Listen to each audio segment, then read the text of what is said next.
Live once again, part two with the Griot Project, the Seattle Griot Project. And we were just talking about the theme for the 60th anniversary of MLK's March on Washington. And we have 4 days of amazing content right here, not only in Seattle, but all around the country. We're all celebrating the theme, Dream Unfinished. Not a commemoration, but a continuation. So, guys, tell me a little bit about why it was so important for you to continue the dream and what can others do to continue the dream?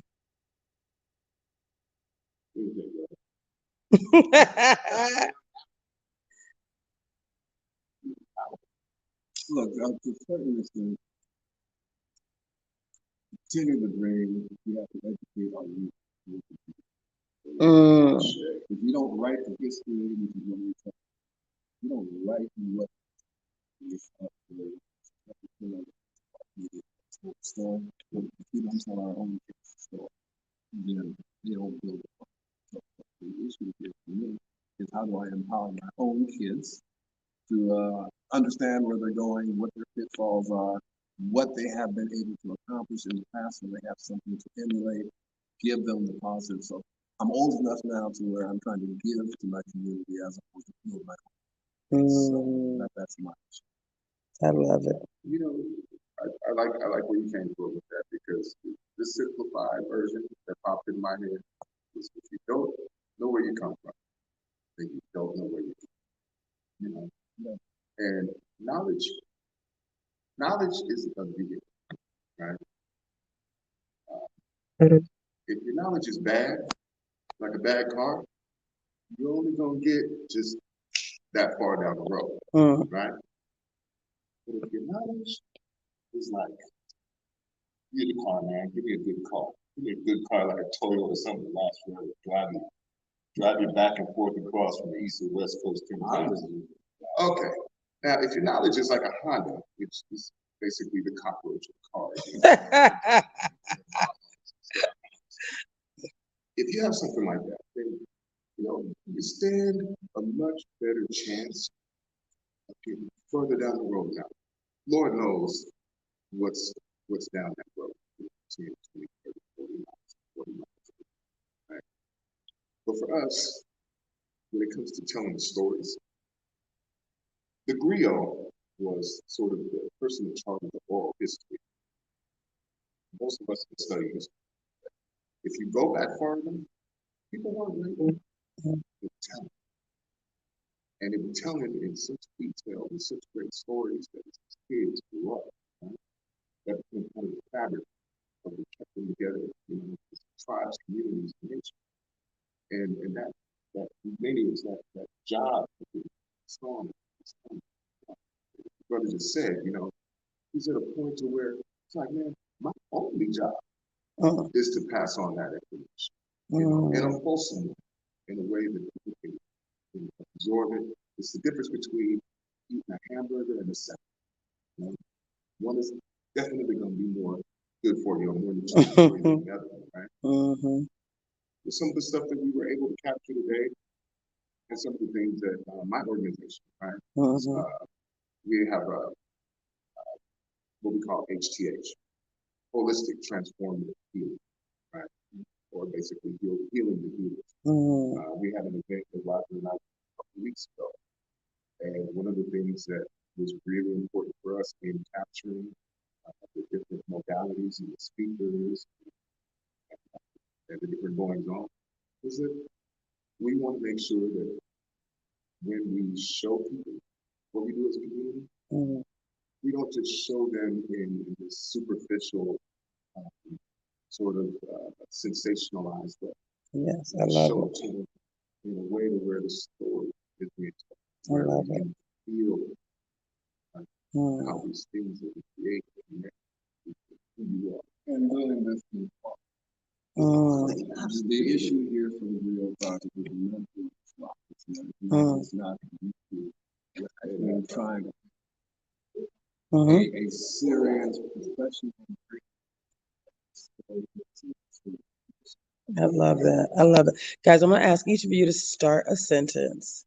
because we're leading a Better Together empowerment series. So start your next sentence with the words, it's better together because. Why is it better that we do this work together? Better together because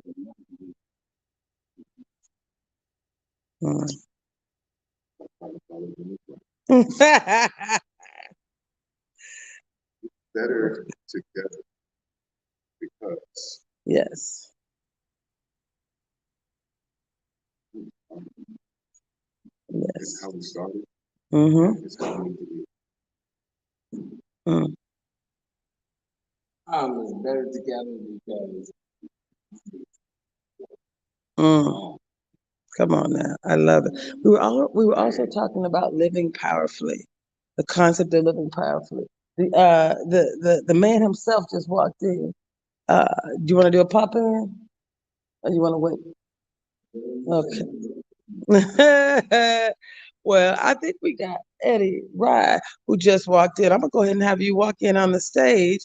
Have one of these youngsters here go ahead and put a chair right behind you. We're gonna have him sitting right behind you if that's a possibility. I love it. Moving chairs for you. That's right. So actually, we're gonna have you sit there and let him sit there. There you go. So y'all, we are celebrating a visionary. Can you bring another chair in, sir? Can you bring another chair in, handsome? Can you bring one more chair? We're gonna have Miss Harriet bring herself on up there too. We might as well capture the moment. Hey, unless y'all want it to end. You good? You good? We're gonna just go ahead and flow with it, Miss Harriet. Come on, we're gonna catch you later as well. But we want to just capture a little bit of, there's something so synergistic when we're talking about the same topics and we're doing together. Oh, I love the shirt. Y'all look at this. Let me just show you how this gentleman. Let me show you this gentleman helping this lovely lady up on stage. Let me just back it up. Yes. There you go.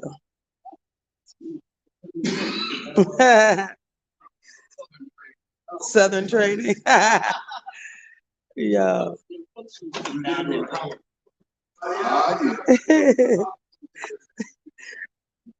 Oh, I love this. So we were interviewing the interviewers. We were talking to the Griot Project about why they do what they do and why is it so important, Eddie? You brought all this together. So can you tell us who you are and why is it so important? What is this theme? First of all, we'll start with the theme. What is the theme? Dream unfinished. Real quick, what does that mean to you? First of all, the King agreement have been realized after the descendants of the United States and slaves. That's what it means. And continuation, not commemoration. We have to continue to struggle for our rights. The Supreme Court and the Supreme Court Justice Clarence Thomas, if you see which way they're going, we have some work to do. And like Pastor Kerry Anderson said, every time we get quiet, we lose ground. And we've been way too quiet. And that's why I'm encouraging people like to pick the ball up and run. And good things happen this weekend because tomorrow morning on Saturday, the 26th of August, 2023, there's going to be a youth opportunity here for Northwest African Americans. We're going to have opportunities to hear from people about apprenticeship programs, get a chance to hear from Mr. D, a young brother that has a technology company, has 5 engineers working for him. He's a good role model, and for people to hear about technology as well as people working in the trades. One thing about the trades is that if you journey out, and the problem I have is African Americans haven't been doing too well. Last statistics I saw, over 60% of African Americans in the apprenticeship program try to pass the third year. So we have to hold the unions accountable too. It's been keeping us out. Some people try to draw a schism between African Americans and Latinos, and that's just not there. Those Latinos and folks from South America, they practice their craft for thousands of years. They're not going to love them. Have to be trained by slaves. Said that. But there's room for everybody. People are looking for jobs, and one thing about racism is came back to bite some people in the hips because by keeping some people out. Now you got a 6,000 force of workforce. So Washington State Department of Transportation, in the next 5 years, 60% of the workers will retire. So racism can backfire on you. So, again, remember the nation is really divided right now. So we have to take that into consideration as well. We must fight for our rights. We have to show up as city council and county council. We got to be in the ear of elected officials. And that's one of the things that will be happening on Monday at the Northwest African American Museum. Several elected officials, King County Councilman Brendan Sahali, Seattle Mayor Bruce Harrell, State Representative San Antonio Santos. I think there's been invitations sent to State Representative Paulo Street, as well as Senator Rebecca Saldana, and also the chair of the Black Members Caucus, Representative David Hackett, who represents this area where we are right now in Richmond. So hopefully, I'll be inspiring the young people to show up for that forum so they can ask questions and start getting engaged in the political process. So also, I want them to be totally aware of how poorly we're doing with state visits. In 2021, African Americans did 0.18% of the state visit. And a year after the governor signed his executive order, January 2022, at the end of the year, we did 0.22% of the state's visits. In the end, we're talking about 25 years of no affirmative action. Many family-owned businesses have gone out, and they were very harsh treatment from elected officials. They just didn't give a poop about whether African Americans survived or not. And you still see that even with institutions of higher learning. Now, African American students can't get to the University of Washington. But those are 5-star cornerbacks and those point guards will always get here because they're making those white institutions trillions of dollars. And the NC2A, the University of Washington, Washington State, they have 10% of their contracts going to people that look like the folks that got making them the money on basketball and football field. And the same thing over the Seahawks. The same thing over the NBA and the NFL. They need to put money back in the Black community in the form of contracts, in the terms of deposits in Black banks, and also in joint ventures with Black folks. So that's what we have to have. Black people, young Black men are making trillions of dollars. They're getting paid well. They deserve it. But on the other hand, nothing is coming back. No. That's why I didn't hesitate about asking the new vice president for community engagement, Mario Bailey, about some of the Seahawks leave tomorrow. But they're going to be playing in Green Bay. But the thing is that once we get those college athletes and pro athletes engaged again, being taking a high-profile leadership position, even if we got the media now, you don't have to wait for Martin Luther King Memorial. You can get on your media right now and say that Black people deserve our rights, and that's what you support. And tell people, the young people, get busy. Tell the old people to get off the couch and get engaged. Yeah, is he wonderful? Isn't he wonderful? So I thank you for that, Eddie. Right? Tell us a little bit. Did you introduce yourself for people who don't know you? You've been in this fight for how long? And you look so fit. No one will ever believe how old you are. I'm 81. You look so good, and we're so blessed to have you. We're so blessed to have you here. Thank you for all that you've done to bring all of us together around this so important issue, this so important initiative, not just about a dream unfinished, but about continuing the dream. I'm committed. I think we're all committed to continuing the dream. So thank you. Yes. Miss Harry, we're coming to you now. I think we have a microphone. It's about to be passed your way somehow. Yes, I think they're gonna pin you on. So y'all, we are live right here in the famous Martin Luther King Jr. Memorial Baptist Church. I love it. Miss Harriet, why don't you introduce yourself? Tell us who you are. And actually, Eddie, you're still in the shot. So the three of you are actually in the shot with her. Tell us who you are and what does this theme, Dream Unfinished, not a commemoration, but a continuation, what does that mean to you? Oh, wow. I never went. I go to Florida. It was one of the first townships in America. In Seminole County. It's called San Francisco. And I was one of the segregation. and I'm proudly always say I never had quite in my life. And I know, and actually, if you see Hidden Figures, that's how I grew up. All the all our books was on. Yeah, the reason why I'm jazzed about this was happening this weekend and continuing the dream is because I graduated 60 years ago. We survived the Bay of Pigs. And, you know, we didn't think so. I mean, Bay of Pigs is going on. Nobody remembers now what's happening in Florida. You wouldn't believe that. They don't know. Nobody knows about the Bay of Pigs. Wow. But so this is a great time just to do this work and to be alive. And to continue the dream. I mean, Dr. King paid the ultimate price for us, and I think that we have some more work that we can do. I mean, because we're still in the flesh and in the body. Yes. And he's in spirit. He's an ancestor now, so he's watching over us. And so let's continue this. I mean, I talk to people in Florida a lot. One of them says she's 80 years old. She had she had to put her tennis shoes back on. I mean, we're the road now. Right. So I'm jazzed. I'm jazzed about this, about the events that's happening here in the coast. And I do believe, like Mr. Rogers, that we stopped organizing 40 years ago. I mean, because people got to start getting good jobs. You know, affirmative action stopped Black people from organizing. And so, I mean, it was great. We needed it, but we didn't understand that we should continue on. So, one thing about life, if you don't solve the problem, it brings it back around. So this has not been solved. We didn't get exactly what we thought we were going to get, and we still have courageous people who's willing to stand up and say, "That's right." You know, I love it. I get to be jazzed. I get to be jazzed. Yeah, I was 17 years old when I was in Montgomery. I just left Florida, went to Montgomery, Alabama.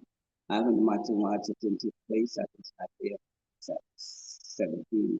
Nobody's gonna let me go. Still segregation. Right. But in those days you didn't have a cable, so you didn't get to see it 24 hours a day. It came on, you walk the karate parade and whatever the evening news was, and you didn't see it anymore. So I like it today. But also one of the things that say, well, most people don't connect the dots, and I love to connect the dots.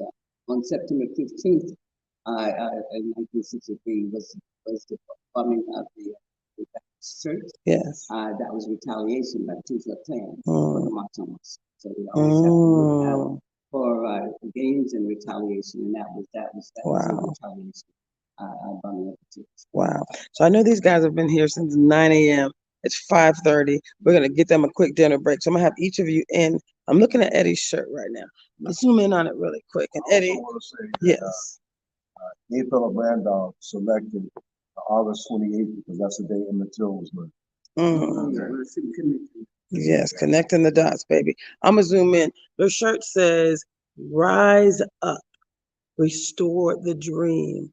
Rise up. That's a call to action. So I'm going to ask each of you. 2014. I love it. I'm going to ask each of you. Relevant today. It's still relevant. So I'm going to ask each of you to say a call to action to those who are watching. Start with rise up, or start with take action. Join us. What should people do? Join us. And then whatever you want to say as your invitation for people to activate. Join us so you can get the knowledge, information, and camaraderie you're going to need to advance your people in the future. In regards to all kinds of rights are being dissipated by the Supreme Court and state officials. If we don't rise up and don't, because the dream is unfinished, continuation, not commemoration. I love it.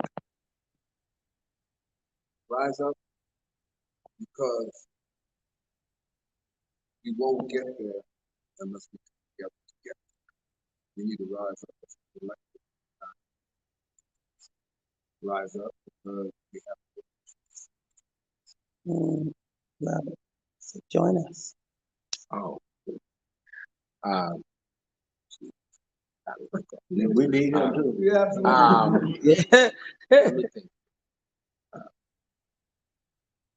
rise up to survival. Love it. I love it. Join us.